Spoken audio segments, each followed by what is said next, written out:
Assalamualaikum warahmatullahi wabarakatuh. Alhamdulillah wa syukurillah.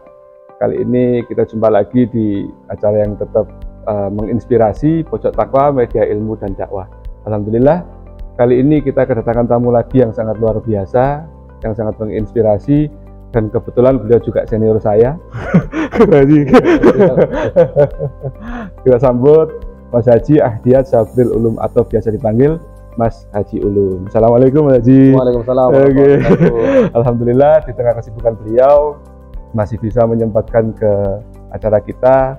Mudah-mudahan bisa menginspirasi para penonton sekalian. Okay. Mas Haji, kita mau tanya-tanya Mas Haji. Siap. Ini tentang success story. Dan saya sama jenengan ini kan nggak beda jauh bidangnya awalnya Mas Haji. Betul. Okay. Dan saya tahu kan Mas Haji ini dari SMA-nya di SMK Telkom Mas Haji, yang notabene itu arahnya ke bidang teknologi. Okay. Atau memang sempat sudah di bidang itu Mas Haji?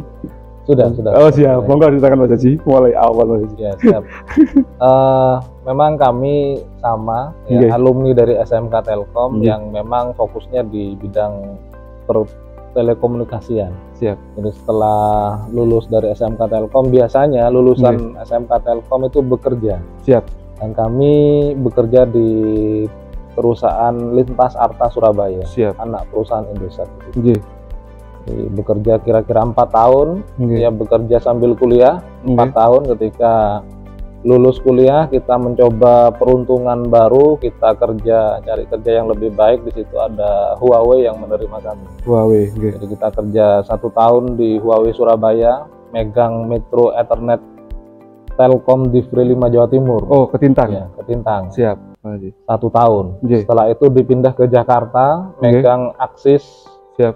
Aksis jaringan telepon seluler. Kita pegang backbone-nya. Jadi ini memang jurusan SMK Telkom ke arah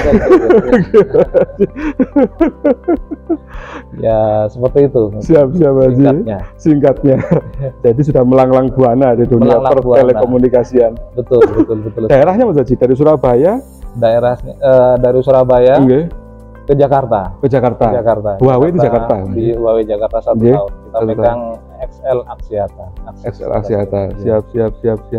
Dari Jakarta Mas Haji? Nggak ada kota lain? Ya dari Jakarta kita biasanya ruang lingkupnya seluruh Indonesia. Kadang kita ke Sumatera, kadang keliling Jakarta dan sekitarnya dan lain sebagainya. Kalau pas di Surabaya kita lingkupnya Jawa Timur. Pekerjaannya. Ketika pindah di Jakarta kita sudah seluruh Indonesia. Seluruh Indonesia, Masya Allah. Alhamdulillah beliau saat ini agaknya berbeda jauh dengan bidang tadi. Karena 5 tahun belakang beliau ada di Dewan dan Perwakilan Daerah. Komisinya apa Mas? Komisi B, bidang perekonomian. Oh, bidang perekonomian. Lah ini yang kita agak membingungkan, bahasa agak membagongkan. Kok iso dari bidang itu ke bidang yang beda? Gimana Mas Haji? Ya itu memang ceritanya ketika selesai masa 1 tahun kerja di Huawei, ibu tiba-tiba sakit. Sakitnya 3 bulan. Siap. 3 bulan dirawat di rumah sakit Saiful Anwar. Maka mau tidak mau saya harus ambil keputusan jaga ibu atau tetap kerja gitu. Karena kan yang jaga orang sakit kan harus shift-shiftan. Jadi saya shift-shiftan sama adik saya. Ketika itu adik saya kuliah di ITN, jadi saya jaga pagi. Adik selesai kuliah, beliau jaga malam. Gitu aja. Sampai 3 bulan ibu saya meninggal. Dan pada saat itu kami sudah punya pegangan, maksudnya pemasukan selain dari bidang telekomunikasi dari Huawei. 3 bulan saya merawat ibu, ditawari lagi sama Huawei, Mas masih berkenan kerja di Huawei lagi enggak? Gitu.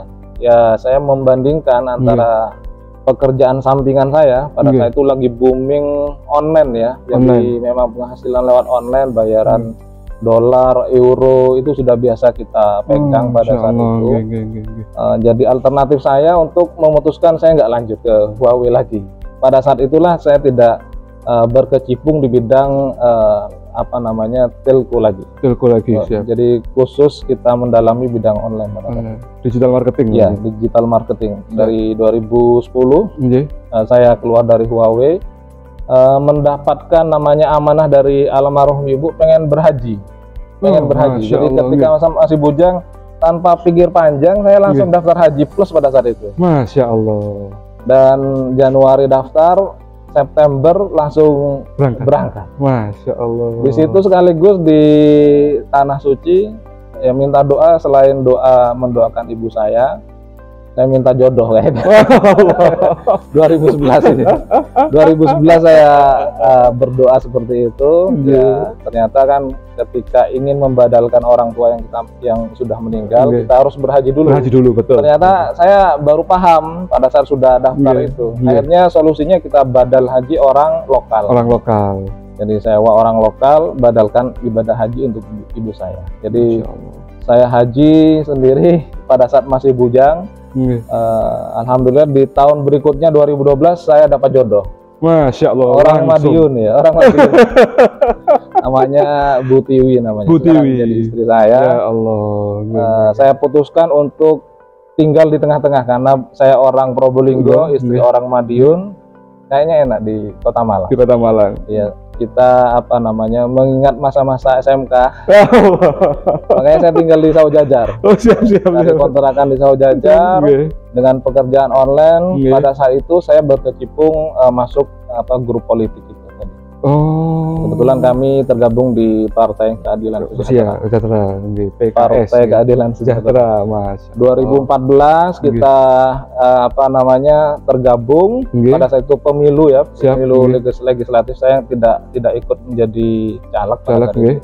2019 saya dicalekkan. Mungkin karena yang senior mencari kader baru yang lebih muda. Ya intinya kami dicalekkan dan pada saat itu dapat amanah. Bagaimana amanah ini harus bisa kita emban sebaik mungkin dan kami terpilih pada saat itu 2019.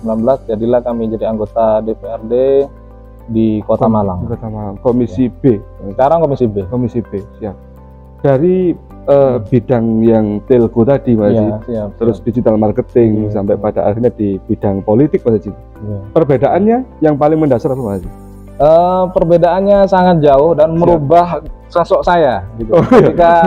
Ketika kami bekerja di bidang telco itu kan lebih banyak ke back office ya. Kita lebih banyak berhadapan dengan mesin server dan lain sebagainya. Terus kita digital marketing itu sehari-hari kita berhadapan dengan laptop, HP dan lain sebagainya. Itu sifat saya pada saat itu ya pendiam ya. Jadi saya pemalu dan silent gitu pekerjaan saya pasti seperti itu. Dan ketika beralih ke bidang politik, memaksa diri saya untuk berubah ya. Yang awalnya tadi malu harus bisa gitu kan. Yang tidak pandai ngomong harus bisa ngomong. Jadi ini semua karena amanah ya mungkin. Harus jadi seperti A ya, saya harus melaksanakan tugas itu sebaik mungkin. Jadilah saya sekarang seperti ini. Masya Allah. Jadi kalau ketemu jenengan 5 tahun 10 tahun yang lalu dengan sekarang sangat beda Mas ya. Sangat berbeda. Sangat berbeda. Dan menikmati Mas. Iya. Alhamdulillah memang kami ketika diamanahi mau nggak mau harus menikmati, karena pekerjaan tanpa kita menikmati bisa jadi kita stres ya, nggak nunggu sehari 2 hari atau 5 tahun seperti sekarang gitu kan. Maka apapun yang kita kerjakan, apa yang ditugaskan pada kita harus benar-benar kita nikmati. Harus nikmati, betul. Ya Allah. Ini yang luar biasa ini. Bisa switch. Yang begitu bedanya sangat jauh, dan harus adaptasi dalam waktu yang cepat Mas Haji. Betul. Ya Allah. Kalau ini Mas Haji, perpolitikan Mas Haji. Perpolitikan. Kita anak-anak muda rata-rata kita memandang politik itu sesuatu yang mohon maaf Mas Haji, dalam tanda petik ini kita agak kok gini ya, gitu ya Mas Haji. Sebenarnya politik itu gimana Mas Haji? Masih murnikah untuk saat ini, atau masih bisa kita yang murni untuk terjun ke situ? Memang banyak ya pandangan teman-teman, apalagi yang baru fresh graduate memandang politik itu dengan sebelah mata gitu. Betul. Sebelum teman-teman mengetahui informasi secara menyeluruh mungkin yang banyak masuk dalam beranda kita lewat HP itu adalah biasanya informasi-informasi yang tidak positif tentang politik. Betul. Tetapi sebenarnya adik-adik, teman-teman sekalian, teman-teman yang fresh graduate, politik ini sebenarnya baik dan menghasilkan sesuatu yang baik ketika itu dikelola oleh orang yang baik dan kita bisa mengelolanya dengan baik. Ya, jadi maka hasilnya akan baik. Ayo kita bersama-sama gitu kan memperbaiki image yang sekarang mungkin politik itu dipandang sebelah mata.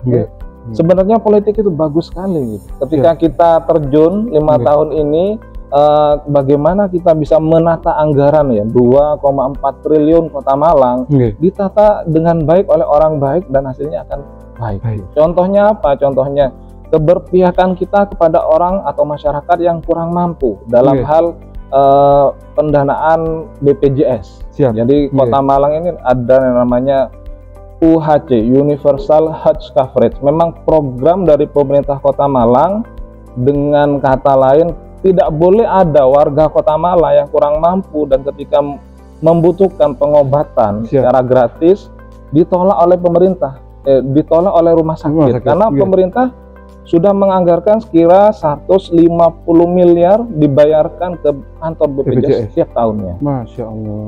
Jadi nggak ada ceritanya orang Kota Malang takut sakit yang nggak mampu ya. Iya, yang nggak mampu. Jadi ditolak rumah sakit. Ya, ditolak rumah sakit. Nggak ada ceritanya. Harus dilayani. Kalau tidak dilayani, segera laporkan kami sebagai anggota dewan sebagai penyambung lidah jenengan. Siap.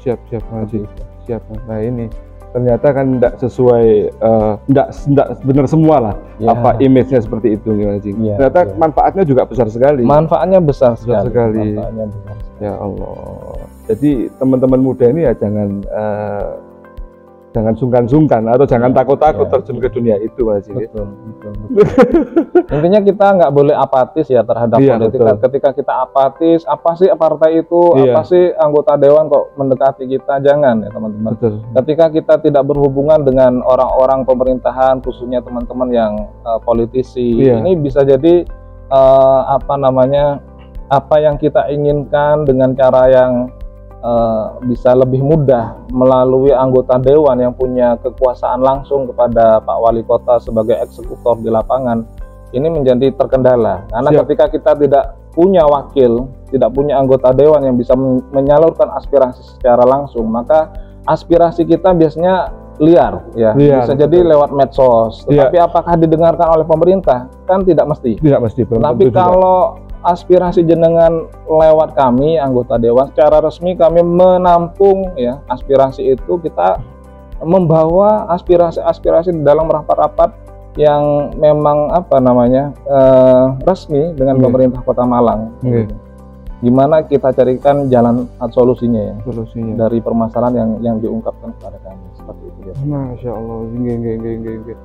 Jadi emang DPR ini memang menampung aspirasi masyarakat. Ya, tugas kami menampung aspirasi, karena kita ketika tidak dikasih tahu apa yang terjadi di lapangan, maka kita tidak tahu. Sedangkan pemerintah sendiri biasanya tutup mata ketika terjadi sesuatu, menunggu respon atau menunggu viral dulu baru dieksekusi.